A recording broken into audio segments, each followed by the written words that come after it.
বিখ্যাত চিত্রশিল্পী Leonardo da ভিঞ্চির কথা তো আপনি অবশ্যই শুনেছেন। হ্যাঁ, ঠিক ধরেছেন। মোনালিসার চিত্রকর হিসেবে যিনি বিখ্যাত। তার কিন্তু আরও অনেক বিখ্যাত ছবি আছে, এবং তার সেরকমই একটি বিখ্যাত ছবি হচ্ছে দ্য লাস্ট সাপার। যখন তিনি এটি আঁকছিলেন, ঘন্টার পর ঘন্টা তিনি ক্যানভাসের সামনে দাঁড়িয়ে থাকতেন। তার এক সহকর্মী তাকে একবার জিজ্ঞেস করছিলেন যে কাজে এত দেরি হচ্ছে কেন। লিওনার্দো উত্তরে বলেছিলেন, আমি যখন তুলি হাতে নিচ্ছি না, তখনও আমি কাজ করছি।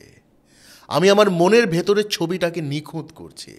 এই যে মনের গভীরে ডুবে যাওয়া, কাজের ভেতরে ডুবে যাওয়া, এমনভাবে কাজটি করা যেন এই মুহূর্তে এই কাজটি ছাড়া পৃথিবীতে আর কিছুই নেই, এটাই ফোকাস।